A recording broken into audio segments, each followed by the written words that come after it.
Marcos, bienvenido a Kaizen. Mil gracias, un placer estar aquí contigo.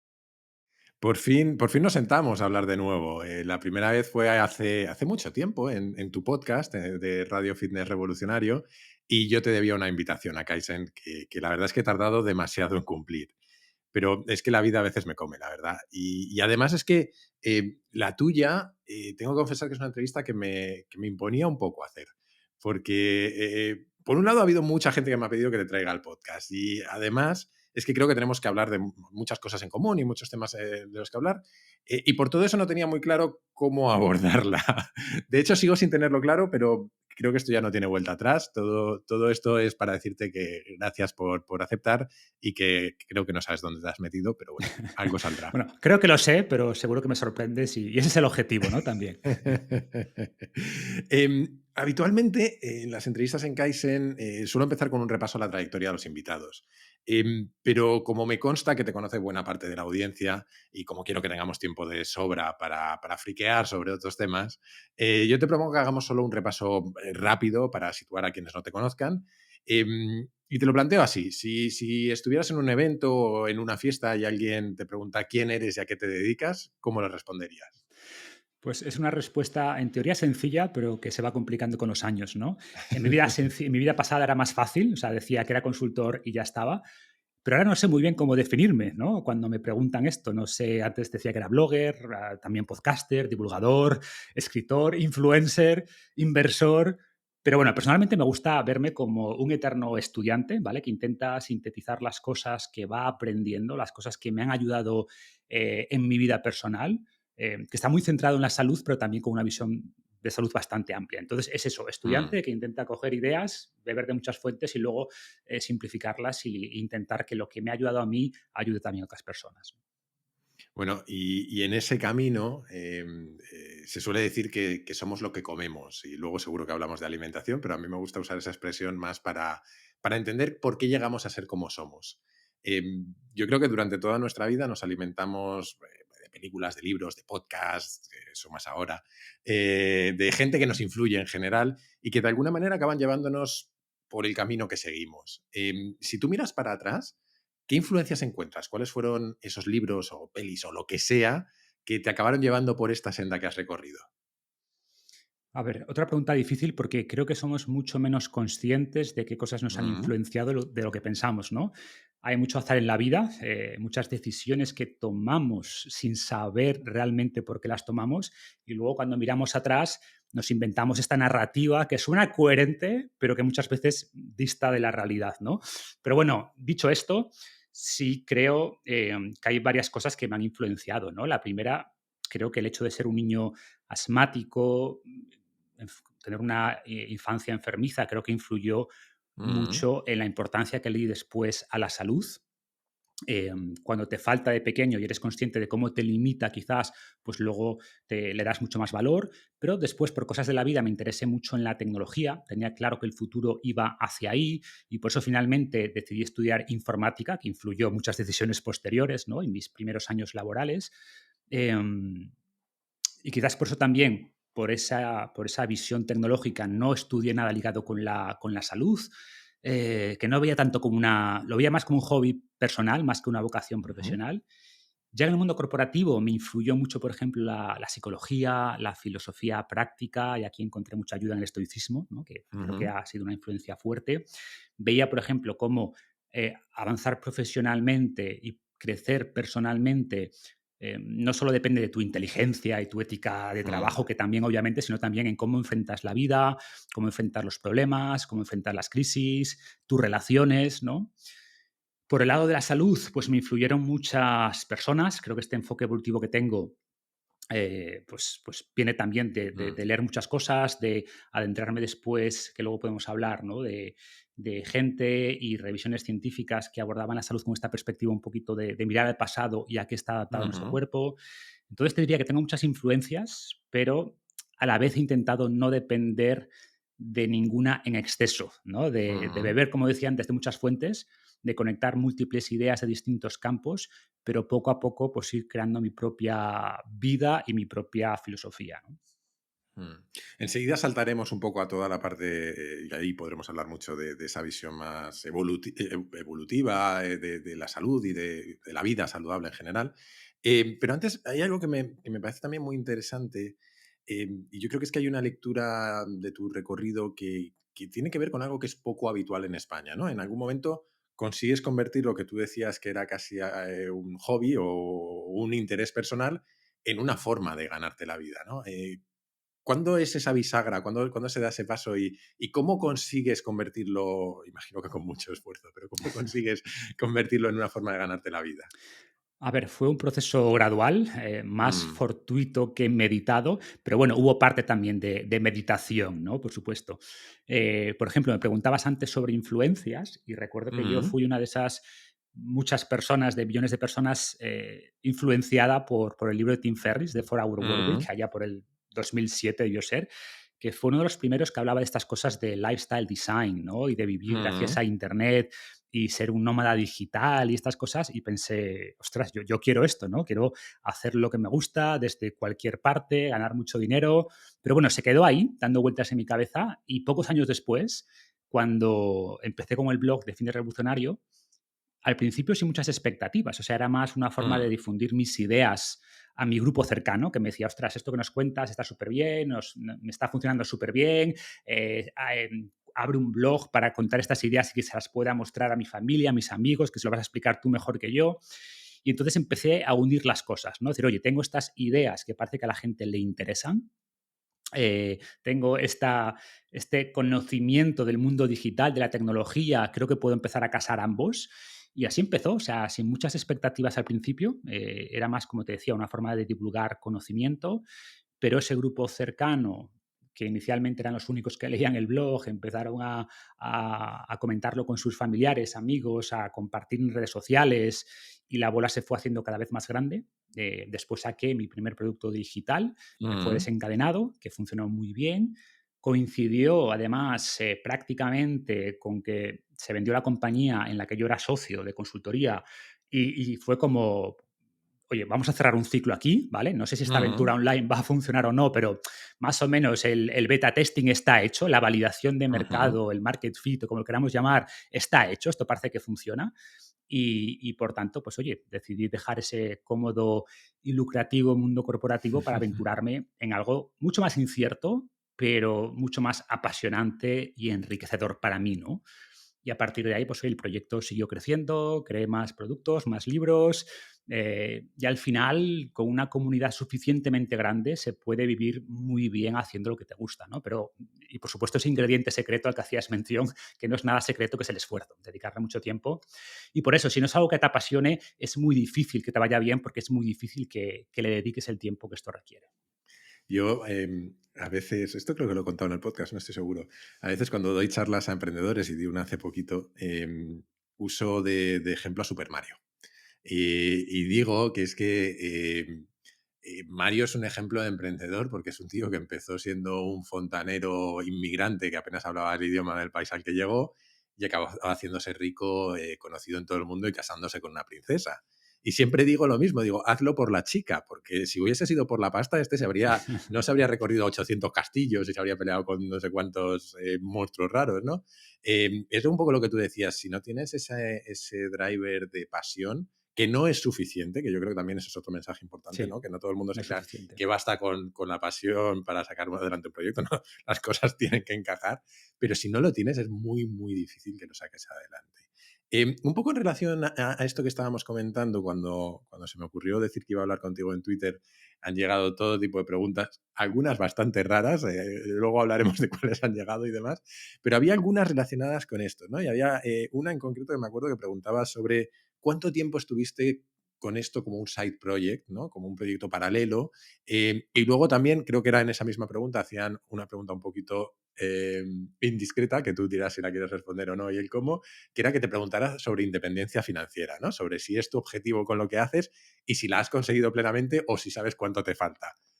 Hala, como tú quieras, a por ello. Vamos a ello. A ver, yo soy muy fan de esto de construir puentes antes de lanzarse al vacío, ¿no? Mm, Entonces, es cierto que fue un side project, como dices, durante 3 años prácticamente, Claro, o un poco menos, claro. 2 años y pico debió ser, ¿no? Más o menos, 2011 a 2013, un par de años. Y al final convergieron bastantes cosas, como te decía antes, y ese fue lo que me... Al final siempre tienes que dar un paso hacia lo Mm, desconocido, ¿no? Pero que ese paso sea lo más pequeño posible. Entonces yo siempre les digo a la gente, oye, prueba ideas antes de dejar tu trabajo, antes de hacer algo, de realmente dar ese paso definitivo, de saltar al vacío, mm, de tirarte a la piscina, asegúrate que parece que algo de agua hay, ¿no? Entonces, no fue hasta que lancé ese primer producto y la gente respondió bien que decidí dar el paso, pero insisto, eso iba mm, acompañado también de ese momento que convergieron múltiples factores.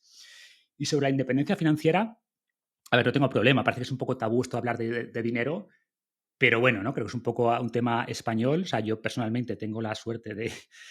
Bueno, primero habría que definir qué es la libertad financiera, ¿no? Pero para mí es, sí. oye, que no tengo que trabajar por dinero, ¿vale? O sea, mis rentas financian holgadamente mis gastos, ¿vale? Porque en ese sentido podría, que es como yo defino independencia Mm, financiera, y entiendo que es una situación muy privilegiada, ¿vale? Soy consciente de eso, y en parte es porque, a ver, desde siempre me gustó el mundo de las inversiones, a nivel básico, ¿eh? O sea, pero por suerte tampoco tienes que saber mucho para que te vaya bien. O sea, es tomar decisiones razonablemente buenas y luego dar tiempo a que esas decisiones vayan gradualmente aumentándose, ¿no? Interés mm, compuesto y estas cosas. ujú, Y por otro lado, pues siempre he llevado una vida bastante sencilla, quizás por esa influencia estoica que te decía antes. Me doy mis lujos de vez en cuando, pero mi patrimonio sigue creciendo y esa libertad financiera pues te da muchísima seguridad, te da muchísima tranquilidad, pero tampoco es esa sensación de nirvana que uno se imagina cuando no la tiene, mm, ¿no? mm, Y en esa línea, o sea, mi intención es seguir haciendo lo que hago toda la vida. O sea, no creo en la jubilación, porque no tiene sentido para mí jubilarse de una vida que disfrutas, ¿no? ujú, Y bueno, pues recomiendo a todo el mundo, sé que no es fácil, que suena un poquito cliché, pero recomiendo a todo el mundo pues, que intente poco a poco, gradualmente, con ese esfuerzo que decíamos antes, ir buscando esa integración entre las cosas que disfrutas y las cosas que te dan dinero, ¿no? Es una situación, como digo, privilegiada, pero bueno, requiere tiempo y buenas decisiones y esfuerzo. Tampoco hay secretos aquí. sí, y ahora que decías eso de esa sensación un poco de nirvana, yo creo que esa sensación, no sé si de nirvana, pero por lo menos de calma o de tranquilidad con tu vida, personalmente tiendo a pensar que tiene más que ver con, obviamente una vez que has cubierto tus necesidades básicas, no tiene tanto que ver con tener mucho dinero como con tener ajustadas tus necesidades, lo que tú decías, ¿no? Ayer estaba hablando con alguien que conoces, con Alex Fidalgo, y justo salió un tema muy parecido y le conté una anécdota que leí hace tiempo de Kurt Vonnegut, que es un escritor de ciencia ficción, y de otro escritor que era Heller, que fueron a casa de un multimillonario y Vonnegut empezó al otro a vacilarle y decirle, mira, este tío en un solo año gana más de lo que vas a ganar tú en toda tu vida. Y el otro le dijo, sí, pero yo tengo algo que él no tiene. Dice, ¿qué? Suficiente. Efectivamente, suficiente. Yo sé cuánto es suficiente, ¿no? Y, Sí. y yo creo que esa sensación de nirvana viene de ahí. Em, Oye, vamos a pasar, yo creo, más a la parte de vida saludable y en concreto, yo cuando estaba preparando la entrevista me planteé incluso dividirla en tres partes y se me ocurrió esto de cuerpo, mente y espíritu o algo así. Podríamos discutir qué entra dentro de cada una. Pero llegué a la conclusión de que seguramente íbamos a necesitar muchas horas para cubrir todos los temas que se me ocurrían y que yo creo que tenemos en común, ¿no? Así que, por intentar acotar un poco, y dado que Kaizen es un podcast dedicado al aprendizaje continuo, yo te propongo que nos centremos especialmente en la parte de la mente o del cerebro, que también seguro es una distinción interesante. Y desde ahí seguro que vamos a ramificar y tocar otros temas, ¿no? Y además es que es a lo que has dedicado saludablemente, que es, que yo sepa, tu último libro, por lo menos es el último que yo he leído Correcto. tuyo, así Eso que me es. parece un buen sitio para empezar. Comencemos por los fundamentos. ¿Qué tres, cuatro o cinco grandes verdades has aprendido tú sobre nuestro cerebro y sobre cómo cuidarlo? Es decir, ¿qué es lo esencial que todos deberíamos saber? A ver, es difícil destilarlo Ujú, tanto, pero primero diría que no hay dicotomía cuerpo-cerebro, ¿vale? Que ujú, todo está conectado, que el cerebro es materia y que está influenciado por nuestros hábitos, igual que el resto del cuerpo, que está moldeado por la selección natural, igual que el resto del cuerpo. Punto 2 que creo que después lo tocaremos, que la actividad física tiene una importancia enorme en la Ujú. salud del cerebro y movernos es mucho más complejo de lo que pensamos, ¿no? Y esto enlazaría con la siguiente gran verdad, que sería que somos menos conscientes de lo que nuestra mente hace mejor, ¿no? Y por eso los ordenadores hace décadas que juegan al ajedrez, pero cuesta mucho hacer un robot que pueda escalar o que pueda planchar la Mm, ropa, por decir algo, ¿no? Y esto a la gente le choca. Y quizá por terminar, que nuestro cerebro solo puede ser entendido en contacto con otros. O sea, somos seres profundamente sociales y gran parte de nuestro ancho de banda mental, mucho más de lo que pensamos, está orientado a procesar nuestras relaciones con los demás. Y es un tema del que creo que tampoco somos conscientes en una sociedad que es muy individualista, ¿no? Pero mm. creo que ser conscientes de eso también te cambia muchos aspectos mentales. Mira, justo en relación a esto último que decías, y yo creo que me quiere sonar, porque es que me lo leí hace tiempo, pero me quiere sonar que lo tratas en el libro tú también. Esta semana, en el capítulo de esta semana de Kaizen, hablaba del ellos y el nosotros, ¿no? Nuestra tendencia al Lo tribalismo. comento. Y hay determinados estudios en los que se ha medido lo que tarda el cerebro en procesar quién es la persona que tiene enfrente. Es decir, lo que tarda en procesar el género, la raza, y luego ya la identidad. Y Ujú, son milésimas de segundo, pero tenemos ahí un proceso en claro. background para los informáticos, tenemos un proceso ahí corriendo que está constantemente identificando todo lo que hay alrededor y activando la amígdala si hay amenazas, ¿no? Es lo primero que hacemos cuando vemos a alguien, nos hacemos 2 preguntas. La primera es amigo o enemigo y la segunda, procrearía con esta persona o no. Son en ese orden, ¿no? Supervivencia y luego procreación. Básicamente, son los cálculos que hacemos. Es amigo o enemigo, me gusta o no me gusta, ¿no? Y eso Claro. está ahí, eso no lo podemos cambiar, eso es parte de nuestro cableado. Nos ha ayudado a sobrevivir, por supuesto, pero esos mismos procesos neurológicos, esas mismas redes que nos ayudan a colaborar con los demás y ayudar a nuestro grupo, son las mismas que nos hacen odiar y luchar contra los que pensamos que no son de nuestro grupo. Ese tribalismo está ahí, ¿no? Para lo bueno y para lo malo. Entonces es importante entenderlo, potenciar lo bueno y mitigar lo malo. Claro. Yo he hecho antes esa distinción entre cuerpo, mente y espíritu, pero como tú bien decías, está todo conectado, ¿no? Y me gustaría que explorásemos en detalle algunas de esas conexiones. Empezando por la alimentación, por ejemplo. ¿Cómo debemos alimentar a nuestro cerebro? Y aquí ya no hablo de influencias, sino de alimentación pura y dura, de lo que de verdad comemos y deglutimos y esas cosas. Pues a ver, como decía antes, ¿no? Una de esas verdades que el cerebro es Mm, materia y por tanto necesita una dieta similar y unos nutrientes y unas fuentes energéticas idénticas prácticamente a las que necesita el resto del cuerpo, ¿no? Y al final es una dieta basada en comida de verdad, minimizar los famosos ultraprocesados, bollerías y este tipo de productos. Y tenemos muchos estudios que asocian, por ejemplo, más consumo de ultraprocesados con peor función cognitiva, con más riesgo de depresión. Y aquí es lo de siempre, ¿no? Correlación no implica causalidad. O sea, puede que las personas con trabajos más precarios, con una menor posición socioeconómica, pues que obviamente coman más procesados, tienen menos recursos económicos y esto es lo que realmente eleva los trastornos mentales, ¿no? La alimentación, pero ajustando por esos factores seguimos encontrando esa asociación y tenemos también ensayos clínicos que ya nos permiten afirmar que hay causalidad, o sea, que lo que comemos tiene una influencia importante en el cerebro. Y después, aunque como digo, la dieta que es buena para el cuerpo es buena para el cerebro, pues el cerebro es cierto que tiene una materia un poquito distinta, ¿no? Una composición un poquito distinta y por tanto unos requerimientos, unas necesidades también ligeramente distintas. Por ejemplo, son importantes ciertos omega 3 como el DHA, ¿no? En este sentido, pues es importante consumir pescado graso, algo de carne también es beneficiosa por su aporte de zinc, B12 y luego alimentos como legumbres, como verduras. Por un lado, aportan nutrientes, obviamente. Por otro, fibra, que es relevante para nuestra microbiota. Y hay una conexión también muy interesante entre la salud de la microbiota o salud intestinal y salud cerebral, que luego podemos comentar. También polifenoles, ¿no? Hay polifenoles que pueden cruzar la barrera hematoencefálica, que pueden beneficiar directamente al cerebro. Se han estudiado algunos como la antocianina de los arándanos, y de hecho tenemos muchos estudios sobre cómo los arándanos mejoran la función cognitiva. el oleocantal en el aceite de oliva.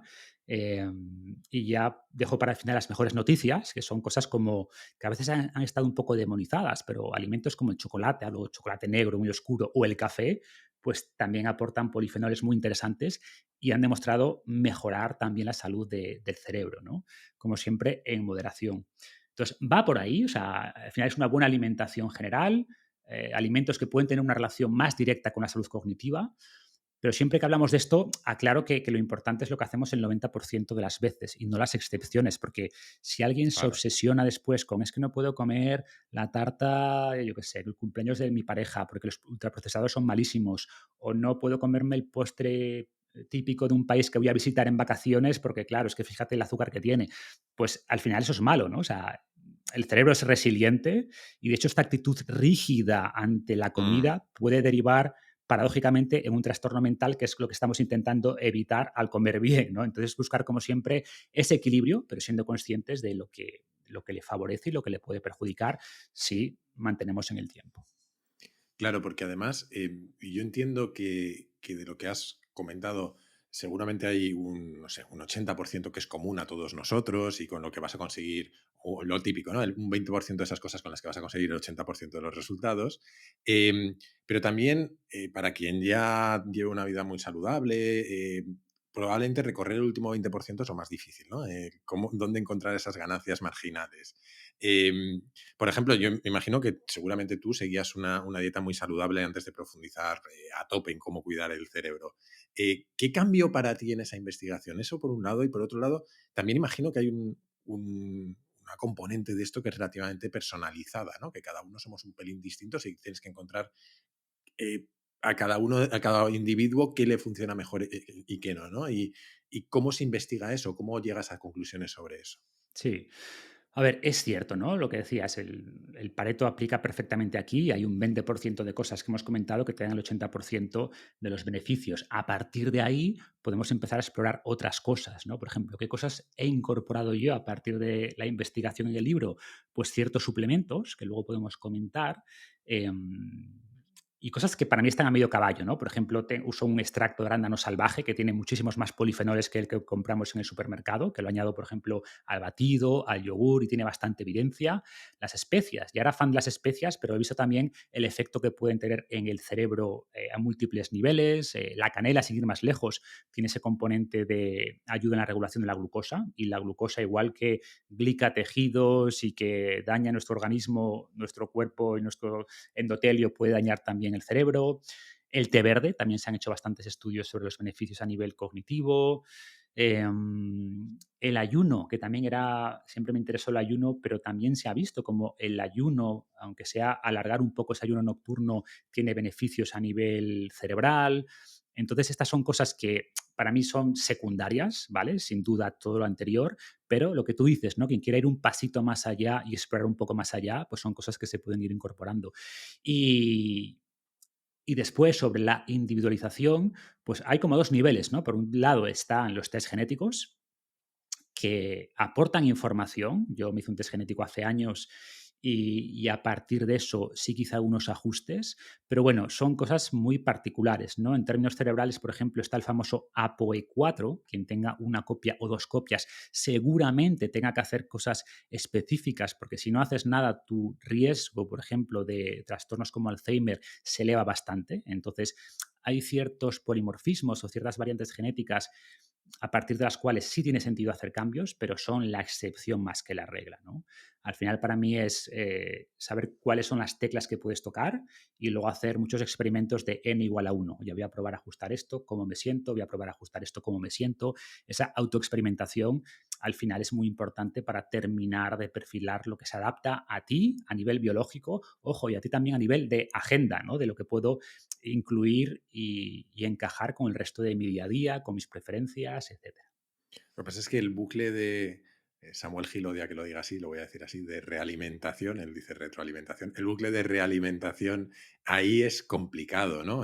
Porque yo creo que estás muy sujeto a tu propia sugestión, a tu propia evaluación, ¿no? Entonces, saber si realmente te está funcionando o no, o si es, bueno, si es efecto placebo y funciona, maravilloso, pero saber si realmente está teniendo un impacto o no es difícil. No sé si hay marcadores que tú te fijas o cuantificas de alguna manera determinados aspectos.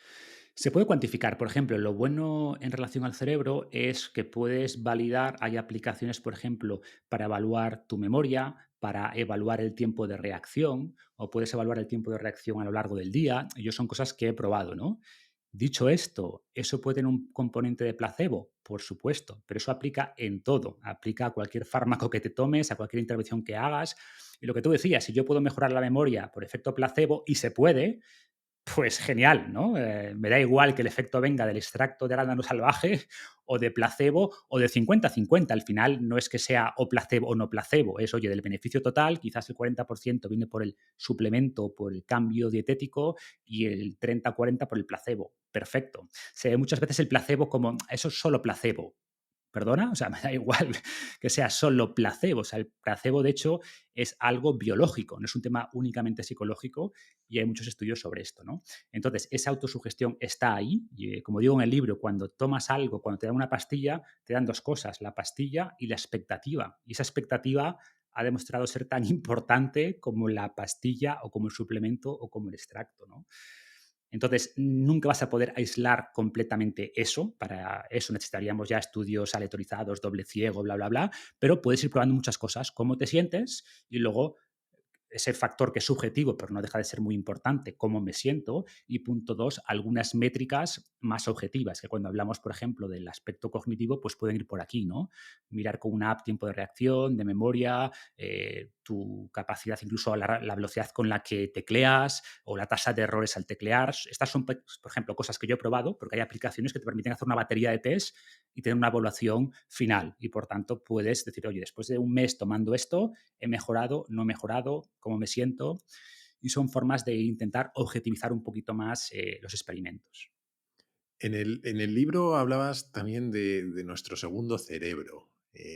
¿Cuál es y por qué es tan importante? Aunque lo has mencionado algo de pasada antes. Sí, es un término un poquito engañoso, ¿vale?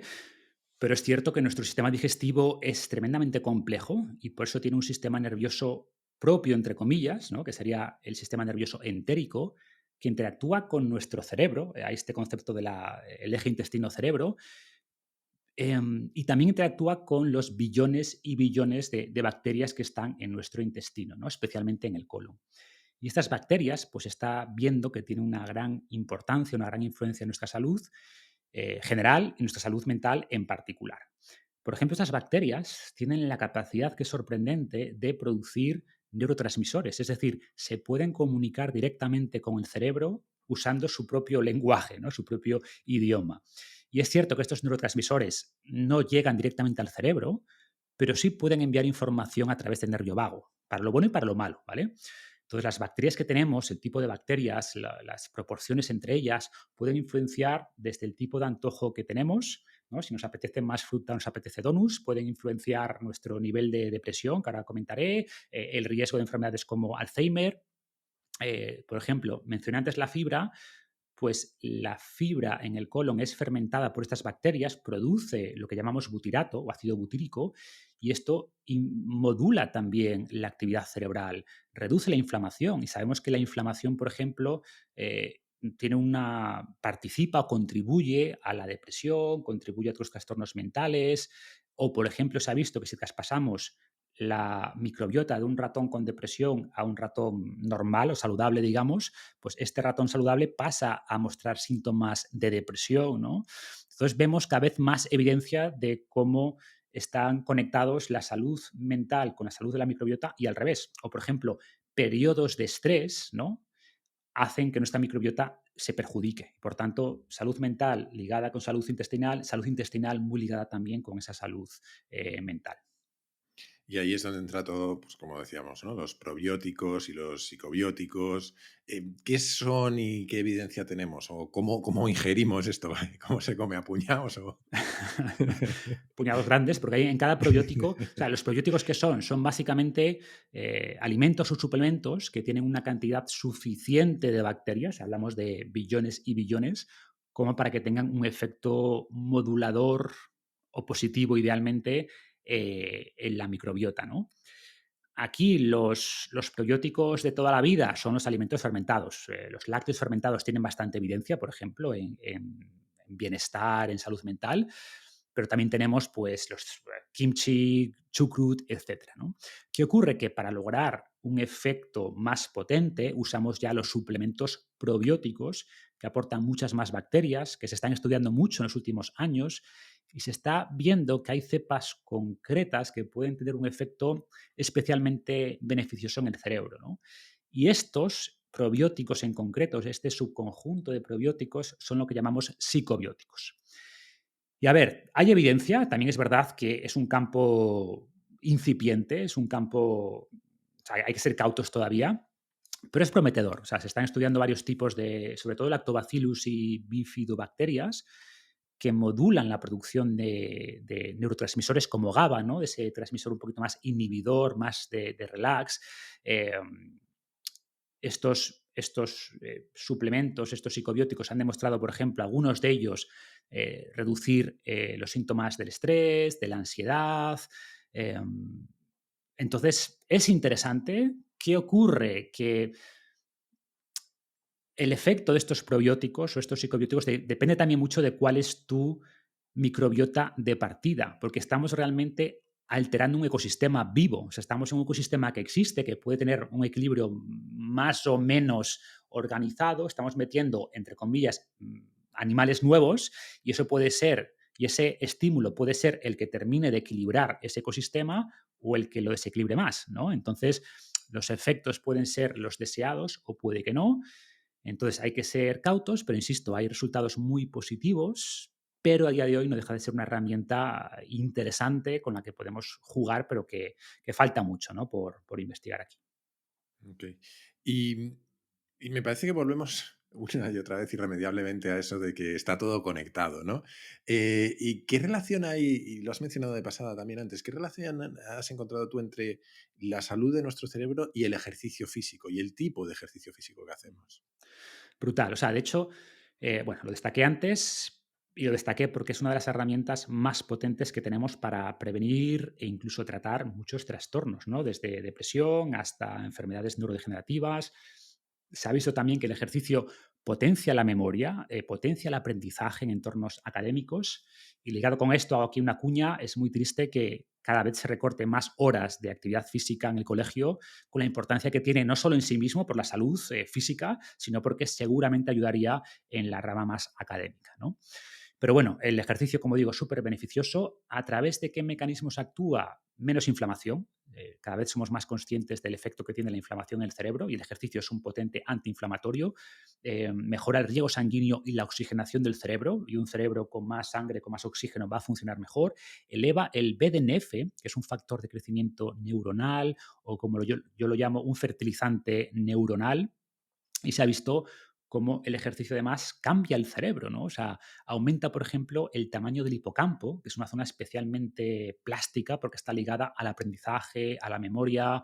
Entonces, tiene un efecto brutal, como digo, tanto a nivel de rendimiento cognitivo, a nivel de prevención de enfermedades mentales, incluso a nivel de tratamiento de estas enfermedades. Entonces, fundamental.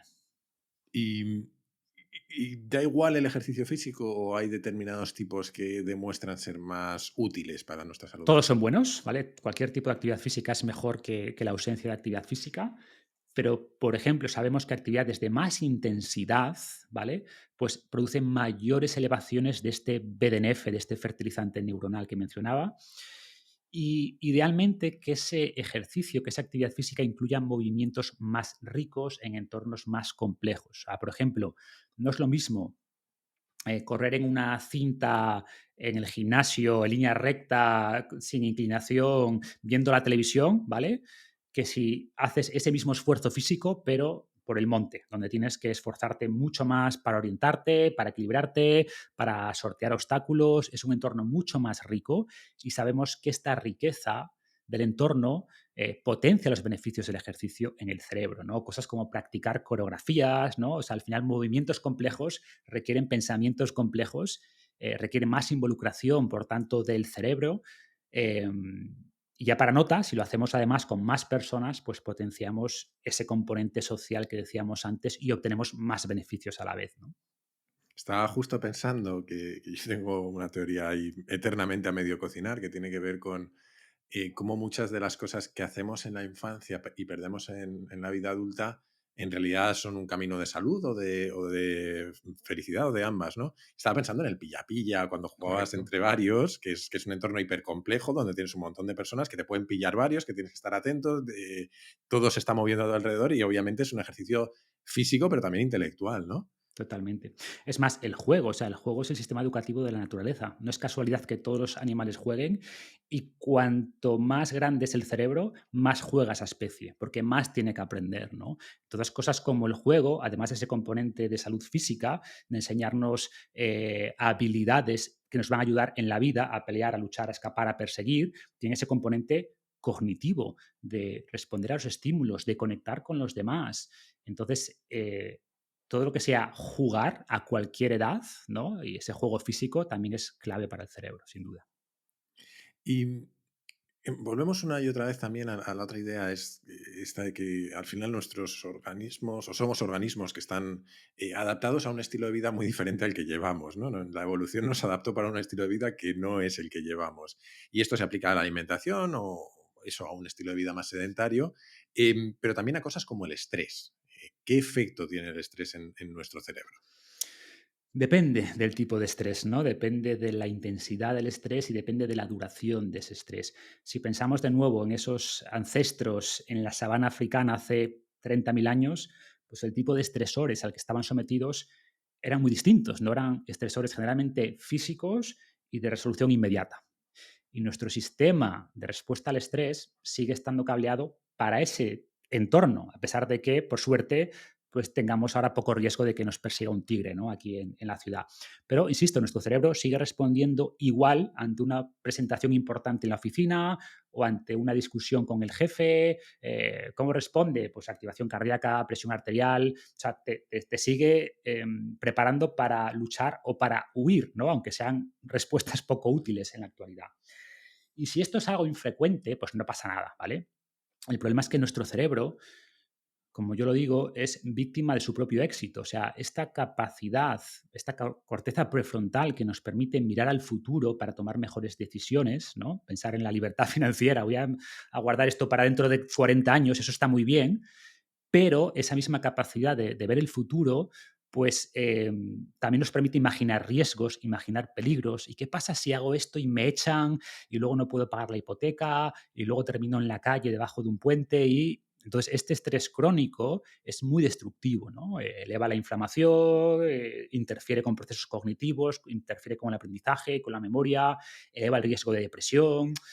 em, y es problemático, ¿no? Entonces tenemos que dotarnos de herramientas para tolerar este estrés. Y es importante entender que este estrés es en parte imaginario. O sea, no quiero restarle peso porque o sea, es real en el sentido de lo que pensemos que es. Al final es para nosotros es una realidad, ¿no?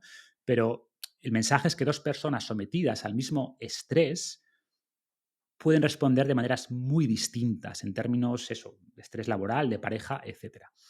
Y que una se vea mucho más afectada que la otra, que se estrese mucho más en las mismas condiciones. Y aquí, de nuevo, la clave es entender que si nuestro cerebro puede, entre comillas, crear este estrés, también lo puede destruir. O sea, podemos replantear nuestros problemas, podemos aplicar filosofías como el estoicismo, y creo que personalmente entender esto me ayuda también a lidiar con ese estrés, entre comillas, imaginario. Y es curioso porque a la vez que nos hemos acostumbrado a someternos a niveles de estrés constantes por estresores que en realidad no suponen una amenaza física o vital, em, a la vez nos hemos aislado de otro montón de estresores a los que estábamos acostumbrados en nuestra evolución, como la falta de alimento, de ahí toda esta corriente sobre el ayuno intermitente probablemente, o los cambios térmicos, ¿no? ¿A qué formas de estrés crees que nos deberíamos exponer más? Bueno, pues has mencionado dos importantes, ¿no? Para mí, pero y quiero resaltar esta idea de que el estrés no es malo y ese estrés puntual, agudo, nos fortalece. Yo hablo mucho de este concepto, de esta idea de hormesis, que es una capacidad que vemos en las células más primitivas y se refiere a que exponernos a estresores que son malos en grandes dosis, ¿no? Pero exponernos en pequeñas cantidades es beneficioso. Y hemos hablado del ejercicio. El ejercicio es un estresor. Claramente el ejercicio, si tú lo miras, alguien que termina una maratón y le hacemos una analítica, lo meten en la UCI, ¿no? Presión arterial elevada, inflamación, o sea, está destrozado, ¿no? En ese momento las citoquinas inflamatorias por las nubes. Sin embargo, bueno, quizás correr una maratón no sea el mejor ejemplo, porque no sé hasta qué punto es saludable exponernos a esos niveles, quizás cruzamos el umbral de lo que es saludable, pero el ejercicio en sí es un estresor, ¿no? ¿Qué ocurre? Que aplicado en la dosis adecuada y después permitiendo que el cuerpo se recupere, tiene un beneficio enorme. Entonces, el ejercicio es un buen ejemplo. Has mencionado el ayuno. Tenemos también cada vez más evidencia científica sobre los beneficios de alargar esos espacios en los que no comemos, ¿no? Y en el fondo activa procesos de regeneración. Y si siempre estamos alimentando a nuestro cuerpo y nuestro cerebro, estos procesos de regeneración, digamos que se mitigan. Siempre se van a activar, ¿vale? La famosa autofagia, al final, uno de los beneficios de dormir es que mientras dormimos no comemos, ¿no? Pero matizar un poquito más o hacer un poquito más de énfasis en el ayuno tiene ciertos beneficios. Luego el estrés térmico. También se han visto beneficios muy interesantes en la salud del cerebro, tanto de la exposición al frío como al calor, ¿no? Como a la sauna. Y podemos ir un poquito más allá y hablar del estrés cognitivo, ¿no? De aprender. Aprender es incómodo, ¿no? O sea, no es agradable, obliga a tu cerebro a centrarse en algo, a prestar atención a algo, a ignorar las notificaciones del Instagram y estas cosas, pero sabemos que aprender, esforzarnos por aprender, soportar esa incomodidad del aprendizaje, pues nos permite desarrollar esa reserva cognitiva que se llama, hace un cerebro más resiliente, además de que aprender es la mejor forma de encontrar soluciones a nuestros problemas y por tanto al resolver problemas reducimos el estrés, ¿no? Entonces, como que todo cuadra.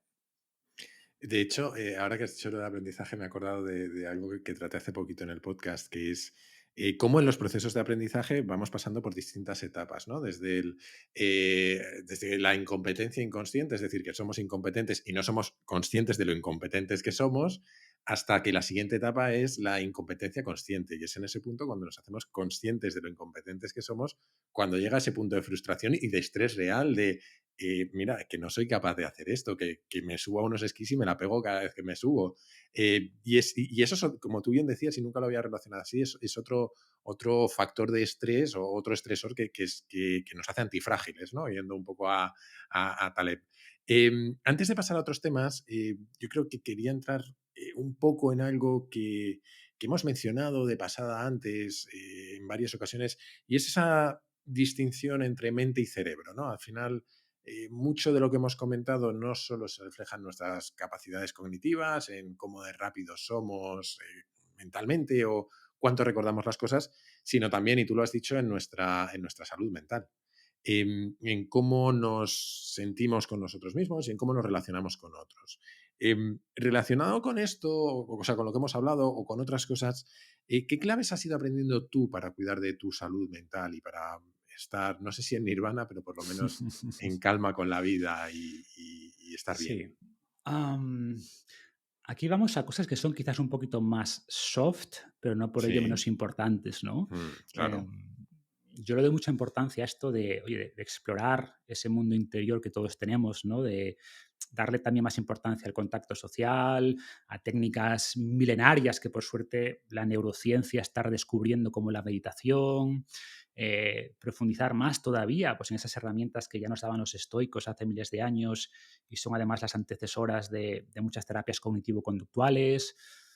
O sea, al final creo que no somos conscientes del gran poder de nuestros hábitos diarios para mejorar nuestra salud mental, nuestro estado de ánimo, tanto los aspectos más fisiológicos que hemos comentado, como estos un poquito más psicológicos, por decirlo de alguna manera, o mentales, si queremos llamarlo así, incluso espirituales, ¿no? Este sentimiento también de propósito. O sea, tenemos mucha evidencia de cómo la gente que tiene un propósito en la vida, que dedica tiempo a agradecer las cosas, a centrarse en las cosas buenas, que hay muchas y no solo en lo que está mal, también tiene una mejor salud mental.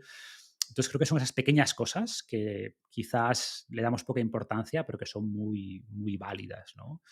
Dicho esto, lo de siempre, ¿no? O sea, cualquier persona que sienta que necesita ayuda, que la pida, ¿vale? Yo soy un gran creyente en la importancia también de trabajar con un psicólogo y de que te guíe alguien con herramientas probadas.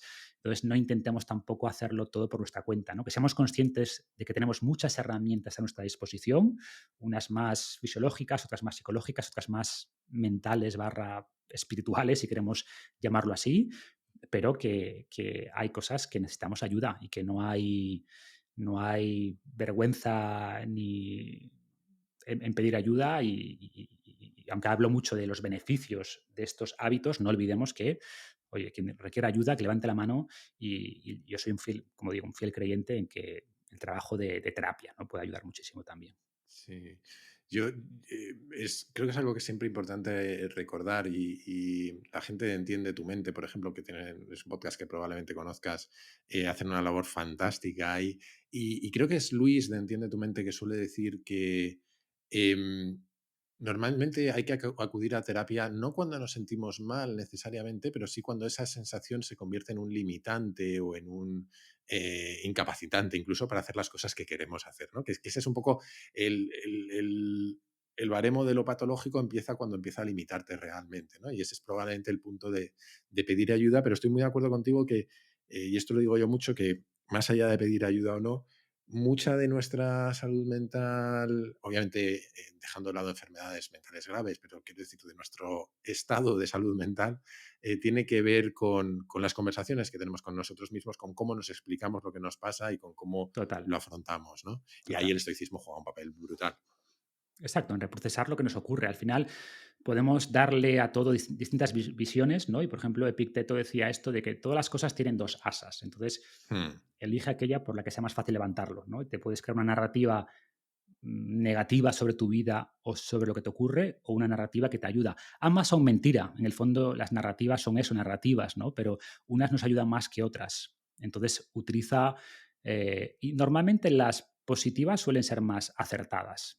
En cualquier caso, unas son más productivas y más útiles. Pues Suelen ser más útiles, intenta, seguro. claro, reprocesar esa emoción, esa experiencia, lo que sea, con ese filtro que al final te ayuda a salir adelante y a darle un poquito de significado a la vida y a lo que te ocurre, ¿no?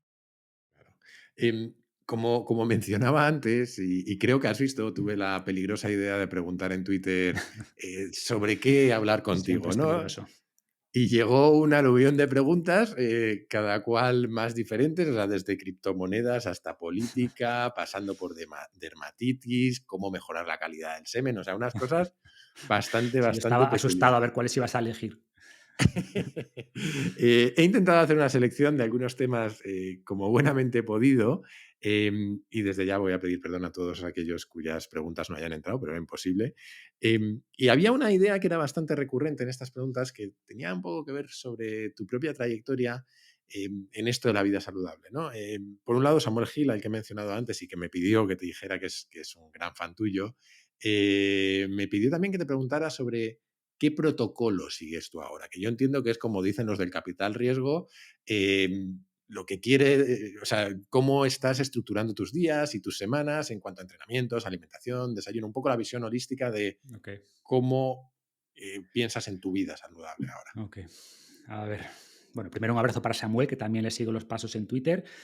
Y sobre mi protocolo o estructura, varía bastante, ¿no? O sea, por ejemplo, viajo bastante, me gusta probar muchas cosas, pero va en la línea de lo que suelo comentar en el blog, ¿no? O en el podcast. Es decir, a nivel de entrenamiento, priorizo el trabajo de fuerza, bien con el propio cuerpo, con kettlebells.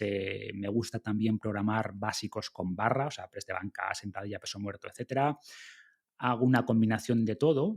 Suelo dedicar varios meses al año después a algo más programado con barra, ¿no? Más énfasis en fuerza al estilo de mi programa Barra Libre.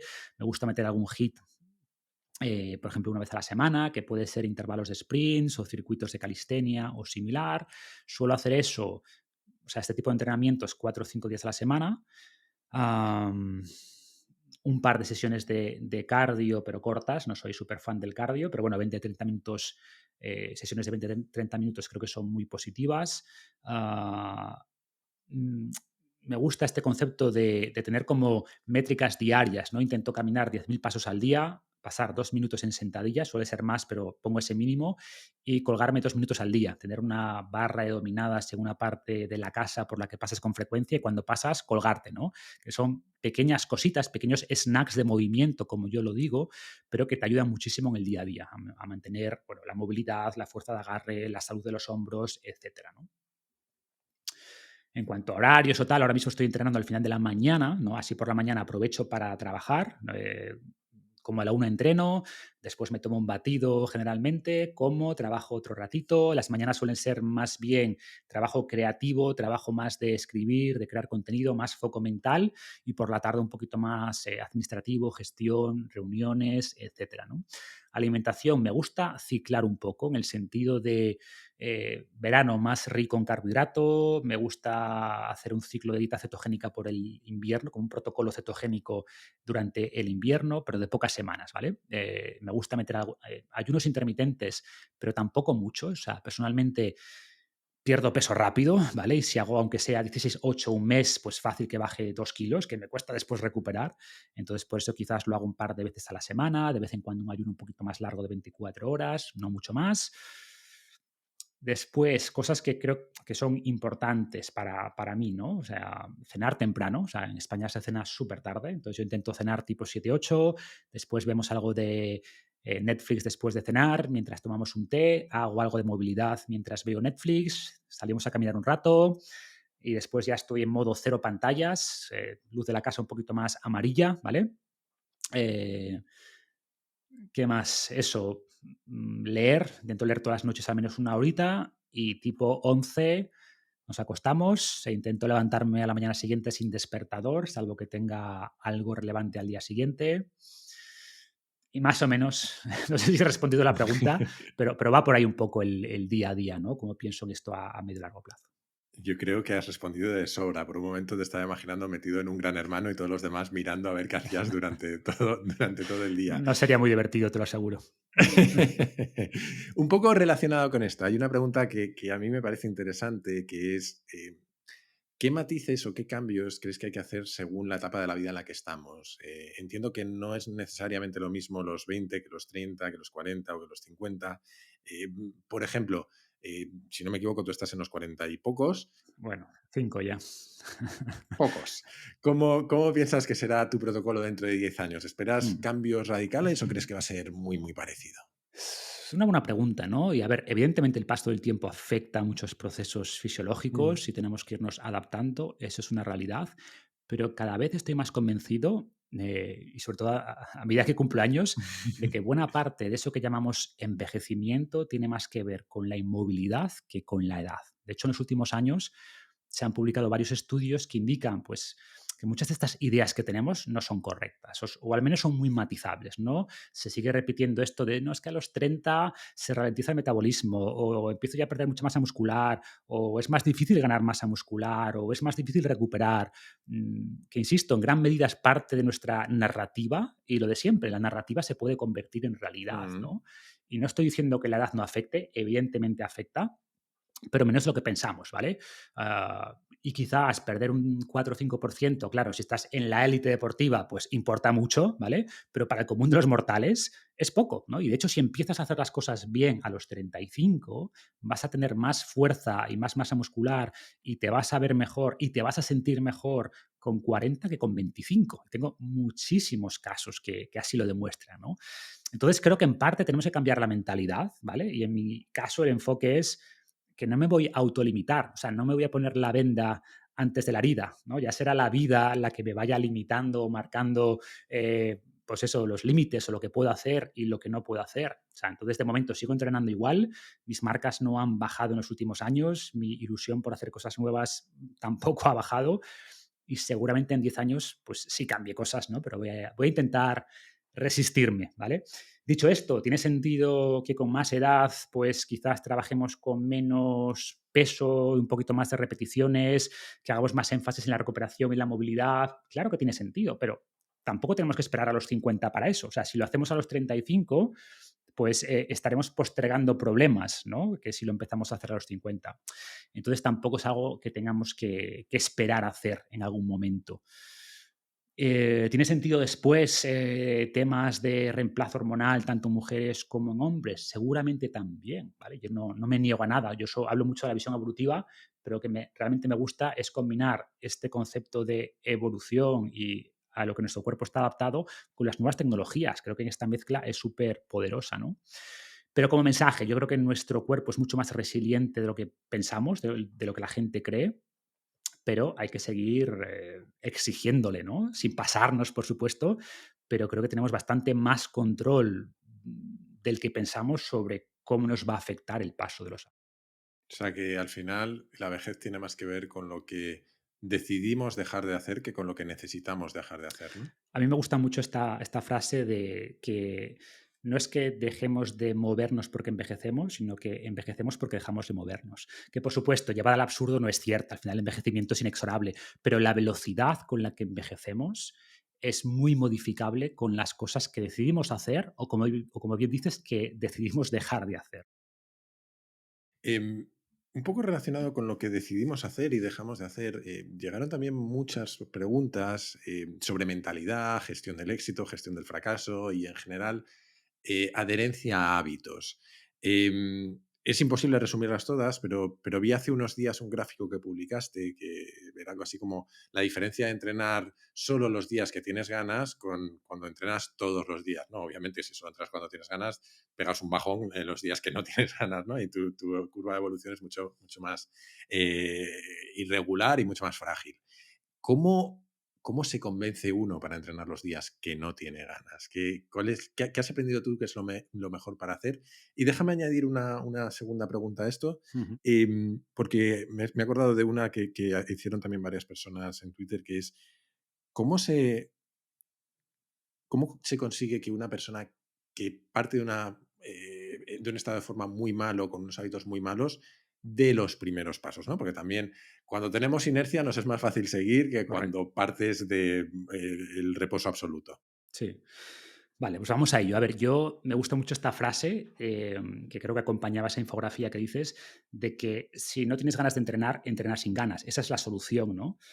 Y que así dicho parece una chorrada, pero tiene profundidad la idea, ¿no? Porque muchos enfoques de autoayuda van en la línea de qué podemos hacer para mejorar la motivación, cómo nos motivamos. Y el mensaje es, vale, eso está bien, pero también tenemos que aprender a no necesitar motivación, a no necesitar ganas o a separar la emoción de la acción o a actuar a pesar de la emoción o de la ausencia de emoción. Y fíjate que poca gente pregunta, ¿cómo se convence uno de ir a trabajar sin ganas? Pues porque no se lo plantean, van a trabajar y punto. No dicen, es martes, no me apetece trabajar. No, vas porque lo tienes que hacer. Pues es lo mismo, nadie te pregunta eso, ¿no? ¿Cómo voy a trabajar sin ganas? Pues porque lo hacen sin ganas, pero lo hacen. Pues es aplicar esa misma idea, ¿no? A ver, como todo, ¿no? O sea, si nunca tienes ganas de entrenar, quizás debas buscar una actividad que te guste más, algo quizás grupal, seguir explorando, pero esa pereza que todos tenemos de vez en cuando es inevitable y al final se trata de hacer las cosas sin plantearte si tienes ganas o no tienes ganas de hacerlas, ¿no? Insisto, escuchando al cuerpo de vez en cuando, hay gente que se pasa, que de vez en cuando esa falta de ganas es una señal de que igual te estás pasando, tienes que descansar, pero no es lo normal, ¿no? Hay mucha más gente en el otro extremo de que esa pereza hace que nunca cojan ese hábito de la actividad física. Y ligado con la segunda pregunta, que está muy relacionado con la primera, esa persona que quiere hacer cambios pero no sabe cómo empezar, yo soy muy fan de... Le daría dos ideas, ¿no? Y en mi libro Invicto hablo mucho más de esto, que está muy dedicado al cambio de hábitos. Primero, empieza pequeño, o sea, nuestro cerebro se resiste, si piensa que lo vas a tener ahí, si seguimos con el entrenamiento, pero es aplicable a todo. Si dices, no, tienes que hacer todas estas series con todas estas repeticiones y supersets y clusters y no sé qué, dices tú, no, el cerebro, al final tenemos esa parte del cerebro que es un elefante que quiere satisfacción ahora, que odia el esfuerzo y por tanto, si cambias ese gran entrenamiento de una hora por el compromiso contigo mismo de entrenar 10 minutos, pues es mucho más fácil que venzas esa resistencia, ¿no? Y 10 minutos es mucho mejor que a no hacer nada. Y curiosamente, como tú bien decías antes, ¿no? Es esa ley de Newton aplicada al comportamiento humano. Cuando tienes cierta inercia, cuando has empezado, cuando has engañado a tu cerebro diciéndole que solo eran 10 minutos, una vez que estás caliente, que ya te has cambiado, que estás sudando un poquito, escuchando música, seguramente entrenes media hora finalmente, ¿no? Ojo, aunque solo hagas los 10 minutos, es mucho mejor que no hagas nada. Pero punto uno, acciones pequeñas. ¿Cuál es el paso más pequeño que te lleva en la dirección correcta? Y punto 2, también pequeñas recompensas, ¿no? O sea, yo qué sé, elige la recompensa. Los días que entrenas, pues te tomas tu batido de proteína favorito o te permites un postre. O si has entrenado los 4 días los 4 días de la semana o los 5, lo que te hayas marcado, pues el fin de semana, yo qué sé, te comes tu helado favorito o abres tu botella de vino favorita. Evidentemente tiene que haber una... o sea, la recompensa no puede anular el beneficio del hábito, ¿no? Pero seguramente encuentres formas de recompensar esos esfuerzos, esos pasos en la dirección correcta y, por tanto, esos pequeños pasos o pequeñas acciones acompañadas de pequeñas recompensas son lo que empieza el proceso, ¿no? Y va haciendo que esa bolita de nieve se vaya haciendo cada vez más grande y a partir de ahí se van fomentando los hábitos. Estando completamente de acuerdo con lo que has dicho, me va a permitir añadir un par de ideas que creo que lo complementan bien. Al final, y por hacer un poco de autobombo, el Kaizen es un poco parecido a Tal lo que cual, estábamos hablando, ¿no? tal Y para cual. mí siempre ha sido mi forma de aproximarme a esa generación de hábitos que tiene que ver con, oye, no me fijo grandes objetivos, me fijo el objetivo de todos los días hacer por lo menos lo mismo que el día anterior, porque no tengo excusa. Por ejemplo, ahora que siempre cuento lo mismo. Yo corro 3 meses al año y luego paro de correr. Corro para correr la San Silvestre. Entonces, en mi camino a correr 10 kilómetros, pues a lo mejor empiezo corriendo 3 y al día siguiente no tengo excusa porque ya sé que puedo correr 3. Y a lo mejor solo corro 3 o corro 3:100 o corro 3:500, da igual, pero sé que no tengo excusa, ¿no? Y el hacer todos los días un pelín más que el anterior creo que es la mejor forma de hacerlo. Y luego, relacionado un poco con lo que mencionabas antes de narrativas y demás, yo creo que se nos olvida que hay una fuerza muy poderosa que es psicológica, que tiene que ver con nuestra disonancia cognitiva, que es nuestra coherencia con nosotros mismos. Cuando te cuentas a ti mismo que eres la persona que hace X todos los días o que Total. eres una persona deportista, El cambio de tu identidad. cerebro te empuja, claro, porque lo conviertes en tu identidad. Hay un vídeo muy tonto, pero que a mí me gusta mucho, lo tendré que buscar, de un marine estadounidense que dice, eh, haz todos los días la cama. Que sea lo primero. Antes de salir tienes que dejar la cama hecha. Y es una tontería, pero esa disciplina, para empezar, te ayuda a empezar el día con algo bien hecho, para saber cuando vuelvas a casa que has hecho algo bien en todo el día, pero además es esa identidad, ¿no? Es esa identidad de disciplina, que es tu forma de enseñarte esa disciplina, ¿no?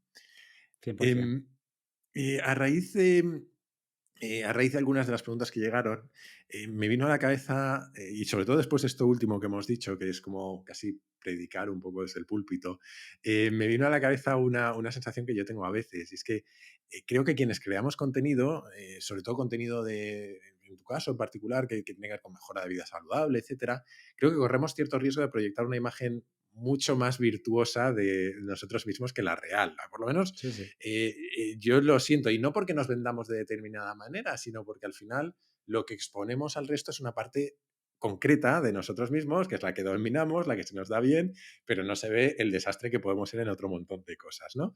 Y así que se me ha ocurrido una cosa que va a ser complicada, que es intentar desmitificar a Marcos Vázquez. Eh, ¿Dónde crees tú que están tus debilidades o qué has intentado pero no has logrado, al menos aún? A ver, haría falta un podcast entero para cubrir mis debilidades, Jaime. Son muy numerosas y mi mujer estaría encantada de comentártelas. Pero a ver, siempre digo que las debilidades son fortalezas encubiertas o las puedes ver así, ¿no? O sea, por ejemplo, una debilidad mía claramente es que soy poco ordenado. De hecho, mi cama no está hecha, ¿no? Ligando con lo que decías Ujú. antes, te aseguro que mi cama hace 2 días, más días que no la hago, porque además la chica que nos ayuda en casa está de puente. Tengo 2 gatos, mi mujer está ahora en México, entonces la casa está patas arriba y tampoco me importa, ¿no? O sea, porque la fortaleza que tengo es que puedo Es que estar, no te importa. no me importa, que puedo estar horas centrando en lo mío. Mi mujer es imposible, o sea, ella ve cualquier cosa desordenada, ya se desconcentra, ¿no? Entonces es una debilidad, sin duda, soy desordenado en la casa, en todo lo que no sea mi trabajo, pero la fortaleza es que eso me permite extraer mucho más tiempo y ancho de banda para lo que realmente me importa, ¿no? O sea, me pueden obsesionar muchas cosas, o unas Mm. pocas cosas, mejor dicho, y el resto me pueden importar absolutamente nada, si la casa se cae a pedazos, ¿no? Y no es extremo, pero casi, ¿no? ¿Qué más cosas o debilidades? Tengo poco don de gentes, ¿vale? Que es una cualidad que como todo, que en parte es innata, que en parte se puede desarrollar. Yo ni la tengo innata, ni tampoco he hecho mucho esfuerzo en desarrollarla, y admiro a esa gente que sí la tiene, ¿eh? Pero de nuevo, Mm. quizás eso también me permite dedicar más esfuerzo mental a lo que me interesa y a ese mundo interior de que hablábamos antes. Y cosas que no han salido bien, proyectos fallidos, muchísimos, ¿no? Pero de nuevo, creo que todo depende de esa narrativa, de cómo lo interpretes, ¿no? Lo puedes interpretar como "Oh, que he fracasado en esto y aquello", o puedes convertir los fracasos en éxitos si aprendes de ellos, ¿vale? O sea, me gusta mucho la analogía del cantero que está dando golpes a una piedra y el golpe 1000 es el que la parte, ¿no? Pero los golpes anteriores fueron fracasos o cada uno de esos golpes jugó su pequeño papel para que finalmente la piedra se rompa de repente, ¿no? Entonces, va por ahí, ¿no? O sea, cosas que no han salido bien muchas, pero creo que de todas ellas he aprendido, y cuando un negocio, una experiencia, lo que sea, no te sale bien, o sea, el tema es no quedarte ahí, oh, pobrecito yo que he fracasado, sino cuál es la lección que puedo sacar de esto, ¿no? Me ha hecho mucha gracia lo del orden, porque te decía que estuve hablando con Alex Fidalgo ayer y le dije, voy a hablar con Marcos. Y me dijo, joder, vaya dos robots os habéis juntado. Y si tú ves mi mesa ahora, o sea, lo que se ve aquí está todo ordenado, hay pocas cosas. Mi mesa es un puñetero caos ahora mismo, la que tengo aquí liada. Mi, Entonces, mi mujer no es un entra en mi poco lo que estudio, decía. dice, yo ahí no entro, ¿no? Es un caos. Vamos a ir terminando, pero hay un par de preguntas que son obligadas en las entrevistas de este podcast. La primera es que Kaizen va de entender un poco mejor el mundo cada día y ya hemos hablado al principio de tus influencias, así que a lo mejor algo se repite y no pasa nada, pero ¿qué libros, aunque me valen películas y documentales también, recomendarías tú para entender mejor el mundo? Mm, Lo que sea que signifique eso para ti. sí. Vale, a ver. Voy a empezar con Factfulness, Ujú. que es un libro que me gusta mucho porque, de nuevo, la narrativa oficial o la que la mayoría de personas tienen en la cabeza es que el mundo va cada vez peor, que esto es un desastre, que la pobreza, que la desigualdad. Y por supuesto hay muchas cosas que están mal en el mundo, pero el mensaje es que estamos mejor que nunca por casi cualquier métrica que quieras mirar. No por todas, ojo, ¿eh? Si hablamos de obesidad, por eso mi énfasis es en salud, porque si hablamos, por ejemplo, de cosas como obesidad infantil, claramente estamos peor que hace varias décadas, ¿no? Pero en la inmensa mayoría de métricas estamos mejor que nunca. Entonces yo soy muy optimista en el futuro de la humanidad y creo que tenemos que combatir esa narrativa tan pesimista, esos mensajes de apocalípticos, de no es la última oportunidad para salvar el planeta, y que creo que generan angustia. Primero, creo que no son ciertos. Y segundo, generan angustia, generan una mentalidad de no hay nada que hacer, porque ya, claro, para salvar el planeta era el año pasado, entonces este año llegamos tarde, no hay nada que hacer. Y creo que libros como Factfulness te ayudan a poner las cosas en perspectiva. Ojo, a ser conscientes de los problemas que hay, que son muchísimos, nadie lo va a negar, pero con una actitud de, oye, más optimista, ¿no? En el sentido de hemos resuelto problemas mucho mayores en el pasado y vamos a poder resolver los problemas que tenemos ahora y los que vendrán si colaboramos y seguimos innovando. Entonces creo que libros como Factfulness en este sentido te da una visión pues muy aterrizada que te cambia la forma de analizar incluso datos o ver cómo interpretas en definitiva el mundo, como bien decías, ¿no? Me gustó mucho también Sapiens, ¿no? Una forma de entender la historia humana contada de manera muy interesante, de Yuval Noah Harari. Para entender, comprender la biología humana, quizás te diría el gen egoísta. Pero bueno, por no mezclar, porque el gen egoísta tiene mucho que ver con Sapiens. Nassim Taleb, ¿no? Creo que quizás libros también del Cisne Negro, de Antifrágil, para entender el riesgo, este componente de azar, como decía al principio, ¿no? No somos conscientes del gran papel que juega el azar en nuestra vida, y creo que leer a Nassim Taleb también ayuda, cualquiera de los libros, ¿no? Creo que es una de esas personas que te puede cambiar un poco la forma en la que vemos el mundo. Puedes estar de acuerdo con él en muchas cosas y en otras no, pero creo que es importante leer su forma de pensar, y creo que también te puede generar un cambio de paradigma en la forma en la que ves muchas cosas. Ahora que has mencionado Factfulness y a Taleb, estaba pensando que yo tuve la puntería de dedicar un capítulo al tema de Factfulness en febrero de 2021 que titulé ¿Será 2021 el mejor año de la humanidad? El azar juega a veces malas pasadas, pero no significa que la realidad no sea otra. Oye, el último tema al que te quiero preguntar es uno que es recurrente en el podcast. Yo le he dedicado unos cuantos capítulos a reflexionar y a investigar sobre Lo la sé. felicidad. ¿Qué has aprendido tú sobre la felicidad en tu vida? ¿Cuáles crees que son tus claves para intentar conseguirlo? A ver, creo que es como la pregunta del millón, ¿no? Sí, Em, Como grandes mensajes, yo te diría que lo que me ha enseñado la vida es que el camino es más importante que el destino. O sea, he tenido la suerte de ir cumpliendo muchos objetivos que tenía y luego cuando logras ese objetivo te das cuenta de que no es para tanto, ¿no? De que dices, no, lo interesante sería volver a hacerlo, ¿no? O sea, lo bien que me lo he pasado en el camino y por eso para mí un gran mensaje es que el camino es más importante que el destino. Y luego también lucho mucho en lo personal con estos dos tipos de felicidad, ¿no? Se habla de la felicidad, que lo comento también en el libro, la felicidad eudaimónica y la hedónica o la hedonista. La eudaimónica más ligada a un sentimiento de propósito, de hacer cosas duras, que no disfrutas en el presente, pero que sientes que llevan tu vida hacia algo, o sea, la ese satisfacción con arco tu vida. exacto, que estás contando con tu vida, qué historia estás contando, hacia dónde vas, pero creo que una vida demasiado volcada en un propósito es una vida que llegas al final y dices, ya, pero no he tenido quizás satisfacciones, esas satisfacciones más hedonistas. Y luego la satisfacción, lo que busca la mayoría, que es esos placeres, ¿no? Evitar la incomodidad, buscar el placer, que creo que tampoco es malo, pero para mí es cómo logras ese equilibrio, cómo haces cosas buscando ese futuro ilusorio a veces, porque al final un propósito no existe en sí mismo, es el propósito que tú, el significado que tú quieras darle, pero cómo trabajar en eso, que creo que al final una vida con significado es una vida más feliz, pero a su vez siendo consciente de que las experiencias que nos vivas hoy, pues al final ya se han ido, ¿no? Entonces, cómo equilibrar eso, para mí es la clave, tener este propósito de largo plazo que dé cierto sentido a tu vida, pero a su vez disfrutar también esos pequeños placeres que nos regala la vida a diario, ¿no? Entonces, creo que por ahí va la forma en la que entiendo esto de la felicidad.